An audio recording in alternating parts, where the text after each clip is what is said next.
What's up, guys? Welcome to another episode of Jamming with J Money, man. It's Friday. We ready to get to some money, man. Y'all know how we say it's Friday, it's payday, man.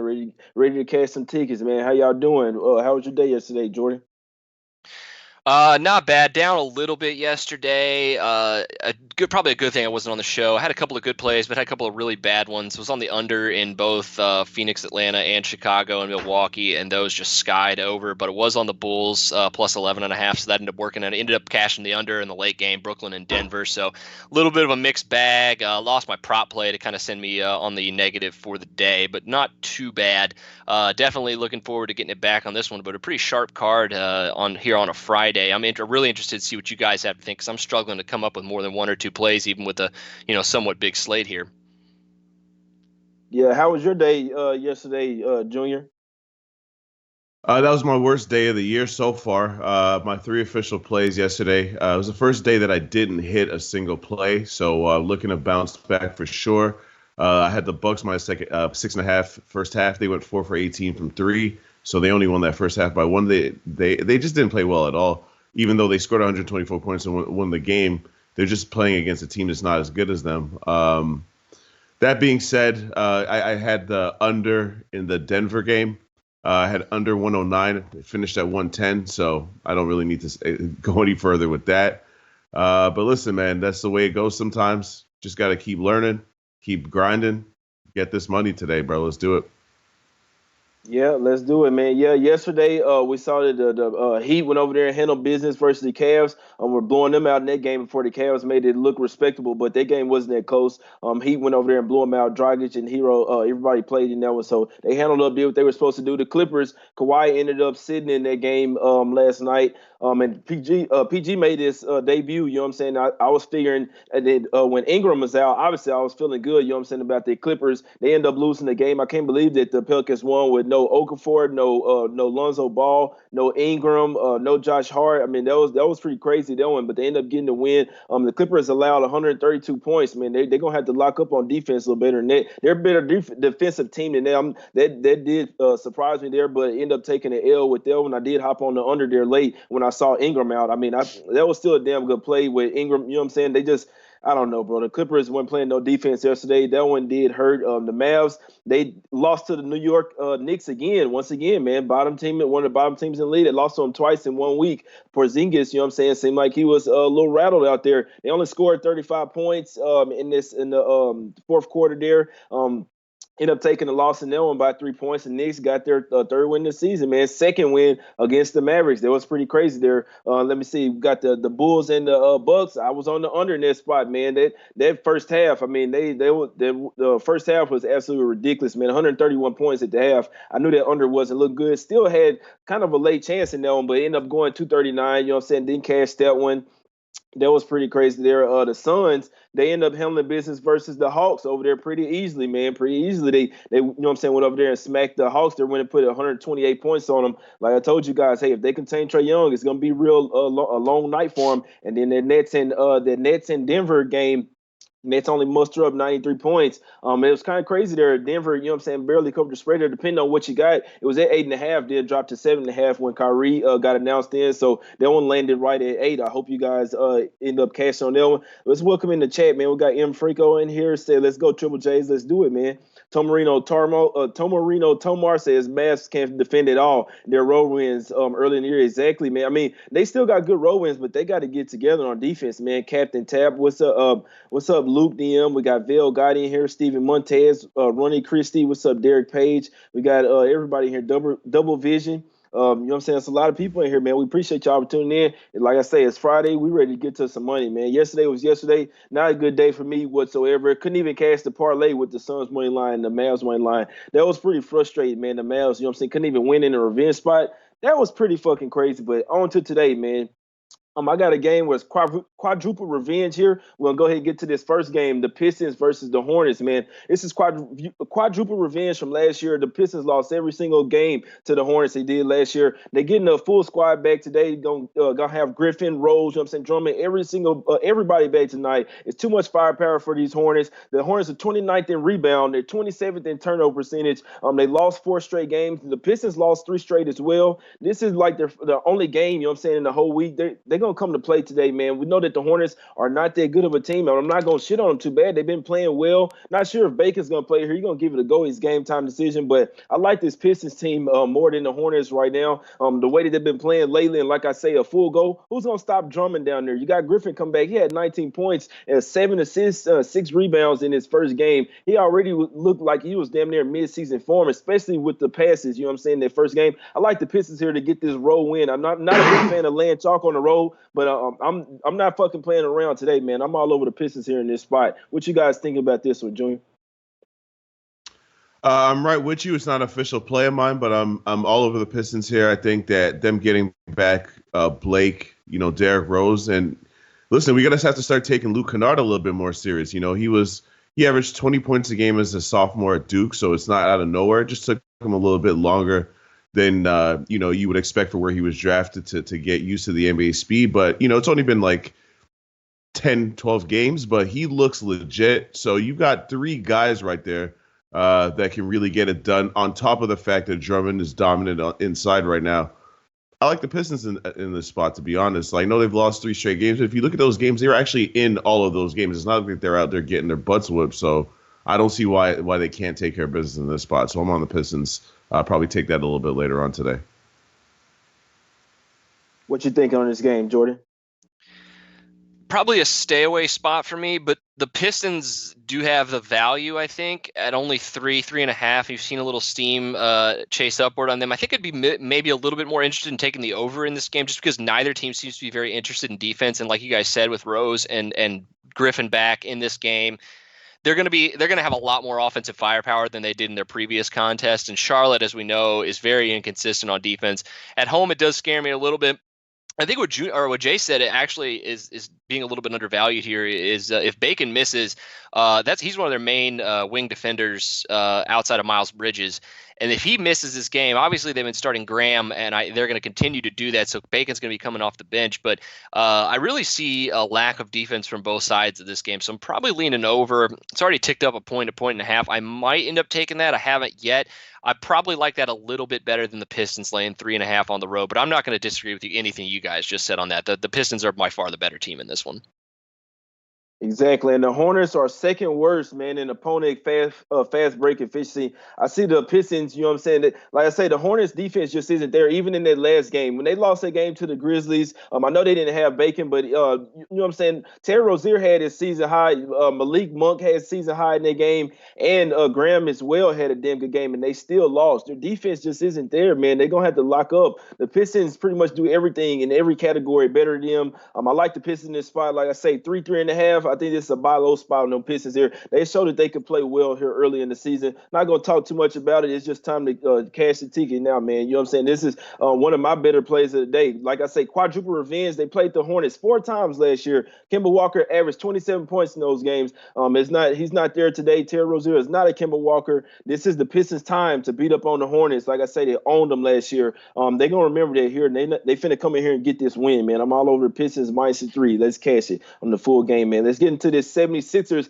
and OKC spot. Another game that I'm liking, you know what I'm saying? Another spot where everybody's going to be a full go here. You know what I'm saying? You got a team that's coming off a loss. The 76ers here, they're 7th in defense, number 1 in rebounds. Then you got OKC, who I don't think that loss versus the Pacers was fluky whatsoever. A lot of people was hopping on OKC in that spot, and I was hesitant to hop on the Pacers, but I knew damn well they were the better team. They went out there and smacked them boys by 26 points with ease. OKC only mustered up 85 points. I mean, if you look at it, they're a jump shooting team. If they're not hitting their shots really, then they'll get blown out. That's what, you know what I'm saying? That's what you saw happen.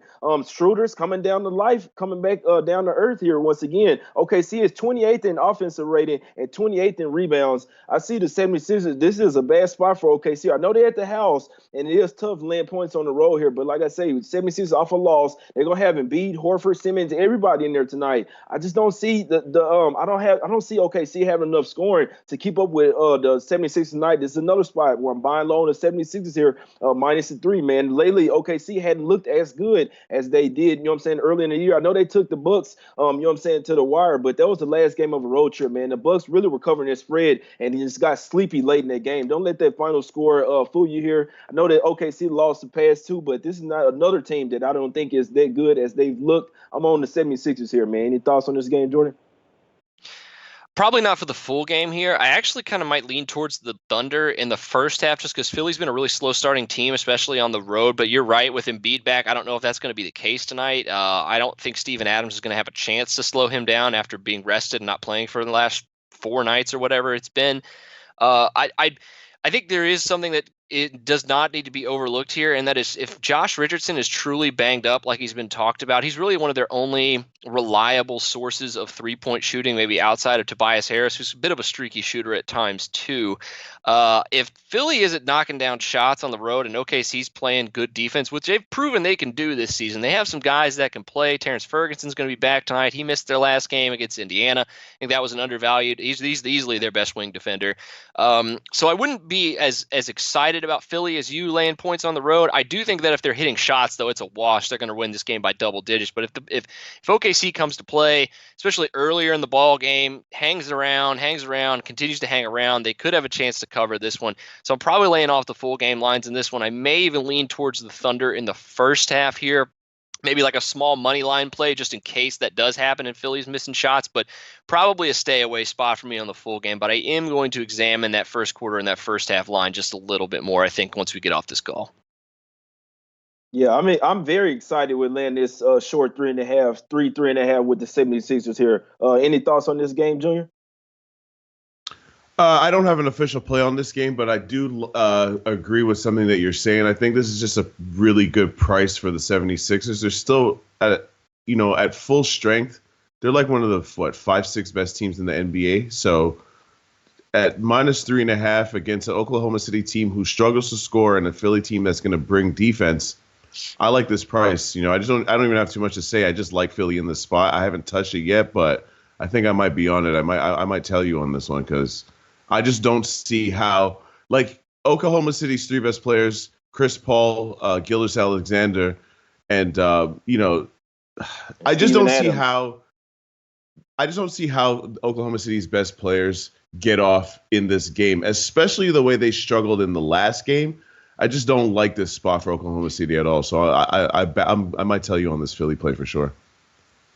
Exactly, and just real quick on this one before we get into the next game, some games that you guys like. In that game versus the Magic, the 76ers, the final score was not indicative of how that game went. The Magic pulled away late in that game, and like I say, 76ers have been playing full strength in these games. I know they hadn't looked so good on the road, but even in that spot versus Denver, they was up 3 quarters, and then that got outscored 35-13 in that third quarter. They were up 17 at the half over there versus Denver. You know what I'm saying? They've shown that they can play well on the road, and even that game versus the Jazz, you know what I'm saying? These are tough opponents that they've been playing on the road. So when you look at their stats on the road, they're not good, but this is a spot where, like I say, OKC aren't those teams that they were facing on the road. And even with the Magic, you know what I'm saying? They're somewhat of a similar team to OKC. Can't really score, play really good defense. I think OKC has even less scoring options than the Magic do. And, you know what I'm saying? The Magic have been looking good, better of late. 76 coming off a loss. I think they're gonna win this game at least by 5-6 points, if not by double digits.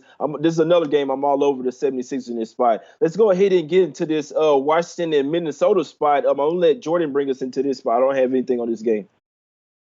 Yeah, so this is a kind of a unique one, interconference game where the two teams have actually played one another already once this season, even though we're so early in the year. And I think the only reason that game was extremely high scoring was that Minnesota just absolutely crushed them in the first and the third quarters. If you look at the scoring, and then Washington kind of came back late and dropped 37 points in the fourth quarter, even though it was a blowout. The starters were out of the game. Minnesota still ended up winning that game by 22. You look at it here again now in Minnesota. Minnesota has played a lot better defense lately. They're actually a top half team in defensive rating now, which you wouldn't think really. And I think the main thing to look at here in this game is the fact that these two teams have played once before, and it usually not all the time, but usually when a team plays each other or two teams play each other for the second and third time in a year, the scoring tends to drop a little bit. And we've seen this total tick upward, and I'm usually not one to go against the steam, but I'm absolutely, I think, doing it in this one. So really one only official play here so far today is under 242 in this one. I can't see either team really giving up those huge blocks of points in those quarters like they did in the first time. They've seen each other already. They kind of know what each other's going to do. Minnesota, I think, does have the distinct advantage in this one, and I'm actually leaning towards laying the points with them as well. I think 7 may be a pretty sharp number, though, but I really like the total a lot better in this one. I would not be surprised to see this one start ticking downward as we get closer to game time. I think that steam we've seen is mostly public money on the over. It's just way too many points. I tend to do this all the time on this show, but when we get up to these goofy high totals in the high 230s and even the low 240s, you have to make a lot of shots for that total to go over. That happened the first time these two teams played, but they still only scored 240 points, and that was with 4 times they scored more than like 34 or more points in a single quarter. Either of these teams did, and then the first quarter, I think there were 76 points in that first quarter. The first times these two teams played. If Minnesota slows this game down, like I think they should, and prevents the Wizards from getting out on the break and running, and of course they have a ton of guys that can slow down Bradley Beal. If they get him and Isaiah Thomas and can prevent them from getting in the paint and knocking down open 3-point shots, I think this game is easily going to go under by at least 10 or 12 points. I wouldn't be surprised if both these teams are under 120 by the time the game's over. So I think I'm on the under here at 242. I know it's just a ton of points. It's really what it boils down to, along with the second time these two teams have faced each other. What are you guys leaning towards on this one? Yeah, just real quick, I want to say, I mean, you made some good points on that. It is their second time playing. It is a revenge game. The Wolves went to the Wizards' house and went over there and smacked them up. You know what I'm saying? And you know what I'm saying? Put 131 on them. So, and the Wizards only had 109 that game. It's a super high total. I mean, damn, that 133 to 140 game versus Boston scares me because I know that the Celtics one of the top 3 defensive teams in the league, and they put up 133 on them. I mean, it's like that game went to 273. I don't know, man. I say to me, man, I can't take an under in the Wizards game, and I'm not taking the under in the Wolves game. And I mean, both of them playing together. In theory, the theory says, you know what I'm saying? In theory, 2 over teams meet. You know what I'm saying? It's a sneaky under, but man, especially after yesterday, I'm staying away from these unders right now. But in theory, it is a sneaky under. I mean, it is a revenge spot. You know what I'm saying? The Wizards catching 7 here too in the revenge game. But if you look at the Timberwolves lineup, and it's a head scratcher, that if you look at their lineup, they actually have some defensive players over there. It's just their pace that they run at. You know what I'm saying? They get up and down the court, both of them, and that's why I just can't bring myself to take the under. But it could be a sneaky under there. Any thoughts on this game, Junior? Not really. I think that Jordan made some good points, though. Like, if you look at the pace of the game, the first time they was played at like 115 possessions per, like the pace was 115.5. Even if they play at that same pace, the Timberwolves in that first game shot like 55%. They shot like 44% from 3, made like 17, 18 threes. Like, the numbers are just insane in that game. I just don't think that they're going to be able to do that again. So it would be the under or nothing. That like 242 points, bro. That's a lot of points. Like, you got to make so many field goals plus shoot a bunch of free throws. Like, Washington made 23 free throws in that first game. And I just don't think that this game is going to play out that way. For me, it's the under or nothing in the spot.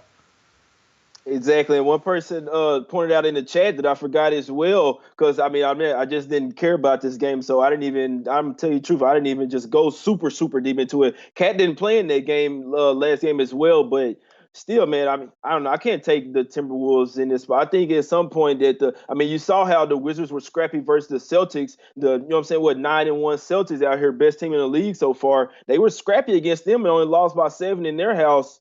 They could be possibly scrappy tonight, you know what I'm saying, in a revenge spot. I never overlook a revenge spot, never, you know what I'm saying? But it doesn't always work out. I'm staying away from this game. I mean, if I had to make a bet, if I had a free bet, I'd be taking the Wizards plus the points, you know what I'm saying? But I don't know, I'm staying away. Or I would look towards the under like Jordan, but like I say, man, no play for me, man. Junior, let's get to one of these spots that you're more stronger on. Or is it the Sacramento and Lakers game? Yeah, I don't like this spot for Sacramento just because De'Aaron Fox, like without De'Aaron Fox, who's the playmaker on that team? You're going to basically make Bogdanovich be the playmaker, and he's a score-first guard. The Lakers have the best defense in the league. I just think the Lakers come out, take care of business. I wouldn't say it's a rivalry, but the Kings and the Lakers do not like each other as organizations, so there's a little bit of that. I just like the Lakers in this spot a lot. I just don't even want to get too analytical here. Basically, I don't like the Kings here without De'Aaron Fox. I got it at -8.5, though. I see the lines jumped up to all the way to like -10.5. That's a lot of points, but the way that the Lakers are playing defense right now, I just think the Kings are going to have a lot of problems scoring points.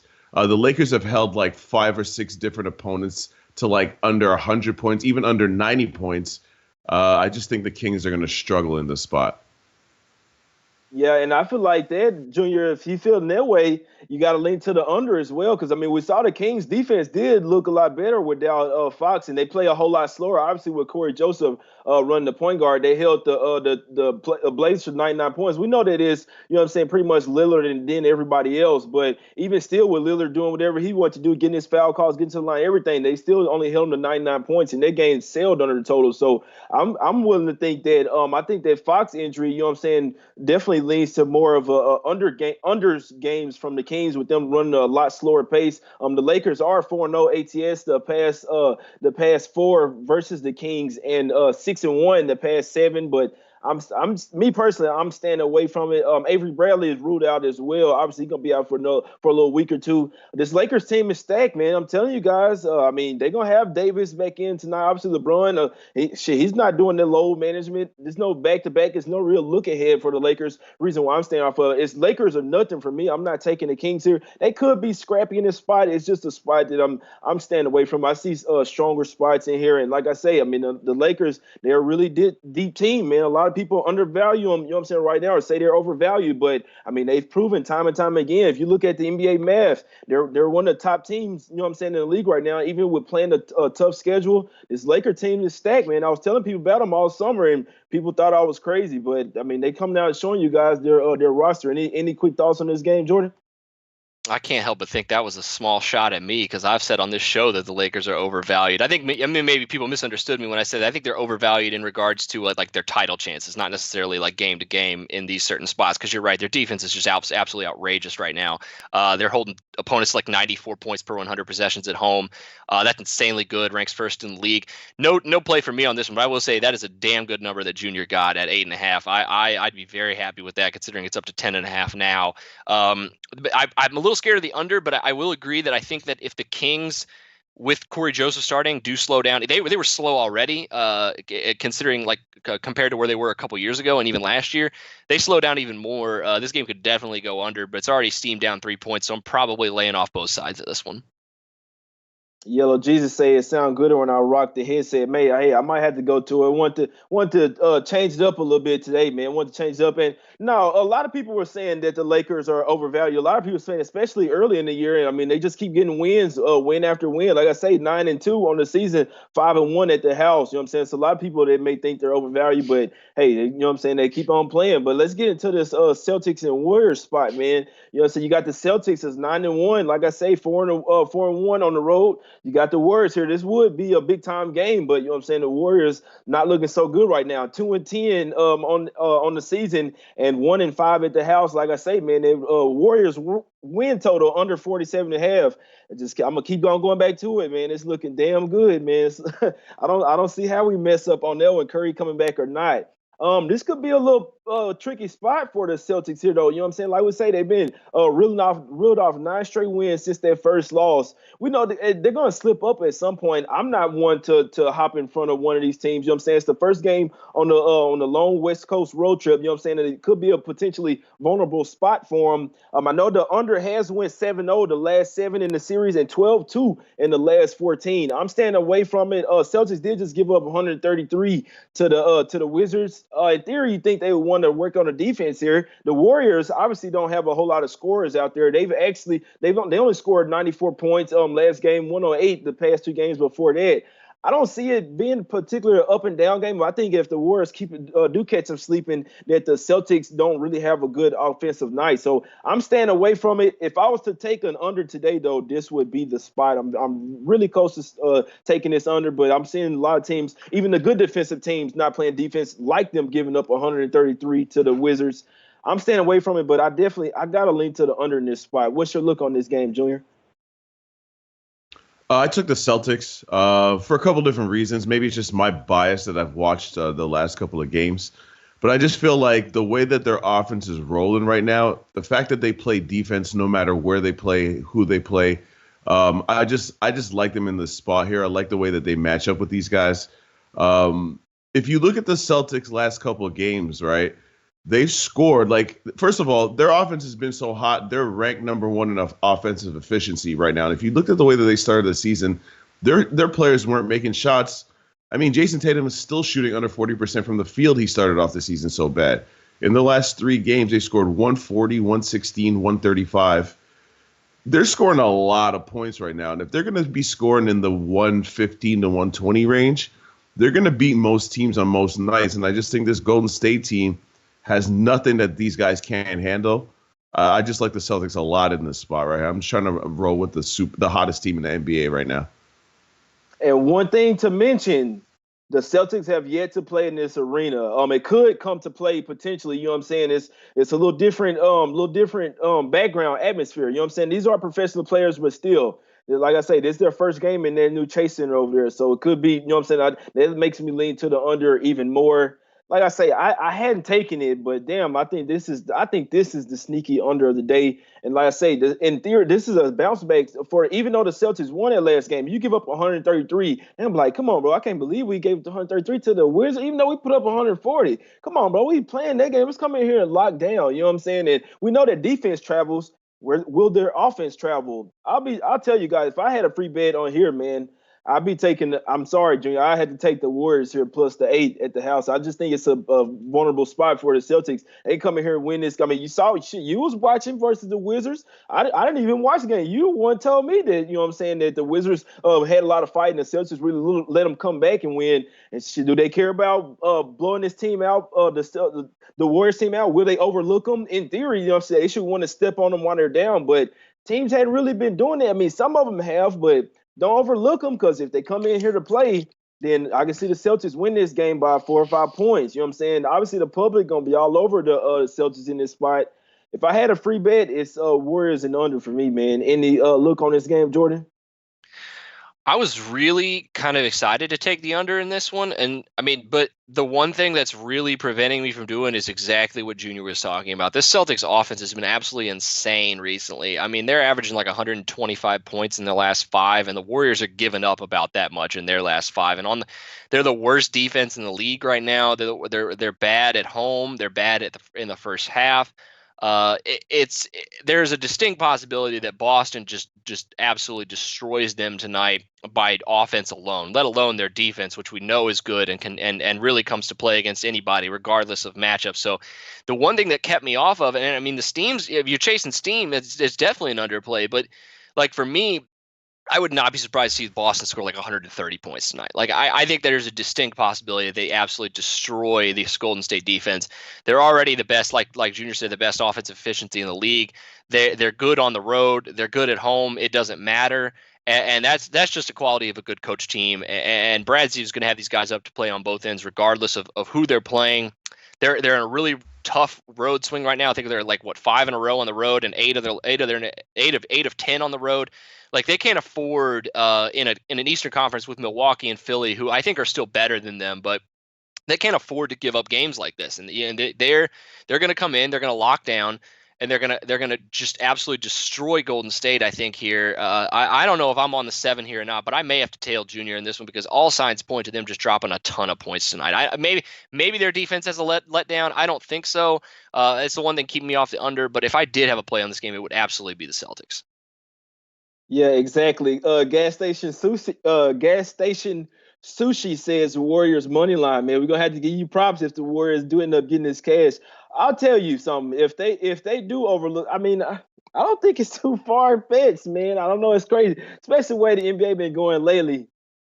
I mean, we know the Celtics ain't gonna win forever. I mean, shit, they just lost Hayward. Didn't show in the last game. When will it show? He was a starter over there. He's gonna show at some point, man. I don't know. I'm not taking the Warriors tonight, but damn, I mean, shit, he's liking Warriors on the money line. Let me see. He said, not again. I go against the Lakers, guys. This is what Swifty May says. Tory Coker says Boston will cover easily. Let's see. George Cruz says they will let the Warriors cover easily. Somebody else said, Celtics don't care about this game. Vincent Hawkins says Boston team total over. Luke DM say he'd like the Kings in the first quarter. No Request says if it's a blowout, they bench might be in early fourth and keep it under. Happened in a Laker game. Yeah, I could definitely see that. Let's see what K Rock says. Boston second quarter. Brad Stevens not going to let them. Hey, I could definitely see that. Hey, they could be pissed at, you know what I'm saying, at the Warriors. They played them well over there. But like I say, this has been an under series, even with the big timers in there. You know what I'm saying? Even with Curry, Klay Thompson, everybody in there. It's just been like I say, under 7-0 the past 7 and 12-2 the past 14. Man, that's a lot of times the stats say shit. Yesterday, I had an under stat said it, but it don't always matter what the fucking numbers say. But stats say go to under in this spot, man. I think that's a pretty high total. I mean, the Warriors defense. I'm not a fan of their defense whatsoever, but obviously they got College Stein there now. You know what I'm saying? You got Draymond back there who was terrible on offense, but you know what I'm saying? He's still good on defense. D'Angelo Russell though is pretty much just a one-way player. For me, he's all offense. He'd rather let you go by. He one of those players where I'll let you go by and get the bucket, and then I'm gonna run out. You know what I'm saying? So you hurry up and pass me the ball again. I don't know, man. It's a tough one. I'll let you guys know if I do want to, if I do end up getting on it. Another game we didn't get to. We got a little time left. I went through the chat. I want to see what you guys anything to say about this Grizzlies and Jazz spot, man. We got Michael Conley going back over there to his old team that he used to play for. You know what I'm saying? This is a pretty tough spot too, man. I was this close to taking the Jazz. I know a lot of people gonna be on the Grizzlies here. They won their past two games, coming off of pretty much a game-winning shot. The Jazz play some really good defense. I know they have been lacking in particular games, but the whole thing with the Jazz is, will they get up for a game? And if you see them get up for it, you're going to be in for a long one. They didn't get up for the Nets, you know what I'm saying, played around with them, got down, 15 at the half, still came back and won that game. Defense can win you any game. Conley's going to be on Ja Morant, man. I don't know. It's tough, man. What you think on this game, Junior? It's a tough one because the thing with the Grizzlies is that, like, I like the Grizzlies, but their offense is not that efficient. And if you don't have an efficient offense, that's a recipe for disaster against Utah, especially if they're interested in winning the game. Like you said before, they got down in the last game because they came out kind of like with like a less than intense attitude, if you want to call it that way. I think they go into this game on the road way more intense. The thing is, I'm a little bit hesitant to touch this game at all because it's a lot of points on the road. But for me, it would be. I don't know. I have no look on this game, man. I just don't know. I don't see any kind of an angle that I like. So I'm completely off of this game, bro. Exactly. It's a lot of points, man. It's a lot of points. There's 7.5 on the road. It's a lot of points, man. I know the Grizzlies they've been killing in the first half so far this year. I mean, I don't know, man. A lot of people going to be on Grizzlies first half. I'm going to tell you guys, if the Jazz come out to play, man, it's just not cashing tonight, bro. The Jazz are not the type of team that the Grizzlies want to see. They want to see a team like the Hornets that's young like them. They want to get up and down the court, you know what I'm saying, run. All right, let's play like that. Let's, you know what I'm saying, use athleticism to win this game. Jazz don't want to do that. They want to slow it down, make this a half-court game. Or if you want to get up and run, they can do that too. I don't know who's stopping Donovan out there. He's been one of the best players in the league so far. I mean, if you know what I'm saying, looking at his stats, offensive stats, nobody's been able to stop him. I mean, you're going to have a defensive anchor down there and Gobert. You got, you know what I'm saying, Conley coming back to the house. They've upgraded their point guard. They're starting to look nice here, 4-0 the past four. I was surprised in the Nets game. I thought the Nets was finna get the win. Jazz came back like, no, we're not fucking around. We're nice. You know what I'm saying? We're not playing here 4 straight games. Let's see if they can make it 5. Any thoughts on this game, Jordan? Yeah, I think with this Grizzlies team, you have to follow the formula that has been established here so far this season. And that has been they have been a very, very good first half team, and they have been the league's worst second half team. They are ranked 30th in second half offense and second half defense. But first half wise, as we know and as we've talked about many times and as we've won money on them many times, they are a very good first half team. And that brings me to my next point. The Utah Jazz's offense ranks dead last in first half offensive efficiency on the road. They are a completely different team offensively from when they play at Energy Solutions Arena to when they go on the road. That being said, their defense does travel. So that's the biggest concern of this one. If we are taking points with Memphis, like I think I will, 3.5, it's already starting to tick down to 3. So we all know that, you know, this Grizzlies team has been good. I think the secret's out of here in the first half. But I want to touch on a couple other things here this game, especially the matchup issues here. The Jazz defense really does have a few problems in this game. One, they have to figure out, is Rudy Gobert going to be that offensive rebounding threat with Jonas Valanciunas in front of him. Valanciunas is one of those rare big men that is bigger than Gobert and can keep him off the glass. That's the one thing I want to touch on. Not even the biggest thing, though, is that who's going to guard Jaren Jackson in this game? They start Bogdanovich and Royce O'Neal, both who are much smaller than Jaren Jackson. They're probably not fast enough to stay in front of him. I'm really interested to see how they slow him down. I think they'll probably try Royce O'Neal on him first, but I don't know if that's going to be successful or not. And I think Mike Conley, at this stage of his career, still a good defender, but not quick enough to stay in front of Ja Morant. I think there are definitely some issues here for the Utah Jazz defensively. They're going to have to figure out.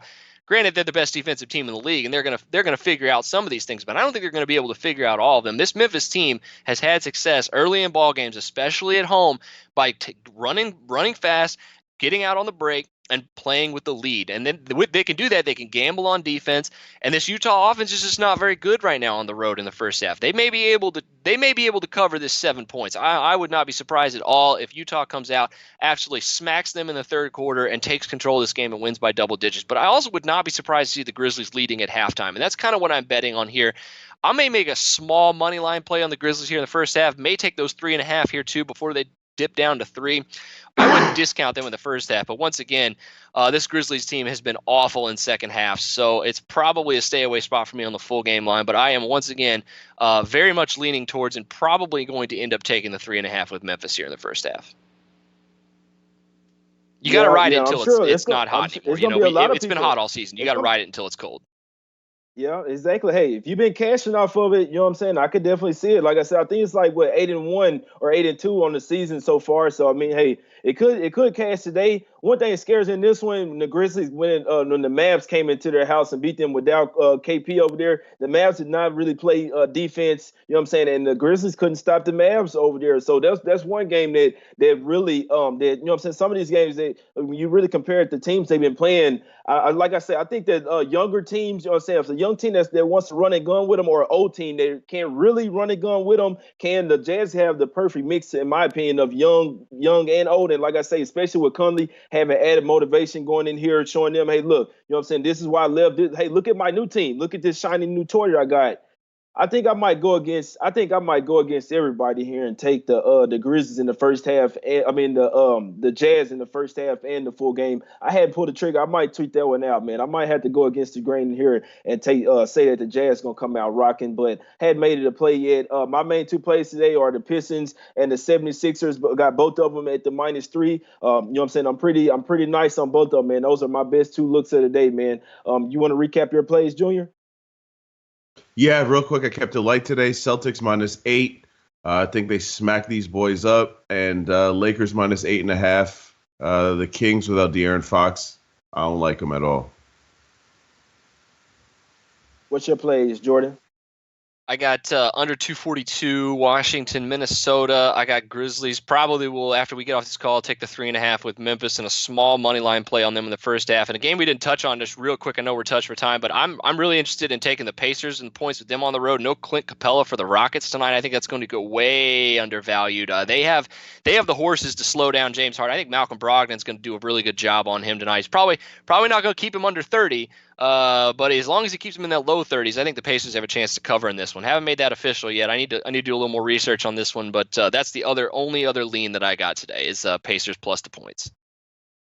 Yeah, Clint Capella is a big loss right there, man. I might have to look into their game as well. The Pacers, it's one that I stayed off of on the road. They still missing Miles Turner. I definitely, if they had Miles Turner in this game with no Capella, I definitely on them. I need to look into that one deeper. Like I say, I'm going with these squads that's a full go today, man. Added motivation, coming off losses, quadruple revenge, all that, man. Let's catch the Pistons and the 76ers, man. My two best spots of the day. I'm finna tweet them out today, and I'm parlaying them together. Let's get some cash, man. It's Friday. We appreciate y'all for tuning in with J Money, and come back tomorrow, man. We're going to have another show tomorrow. You know what I'm saying? Same time, 1 p.m. Eastern, 10 o'clock Pacific, man. We out.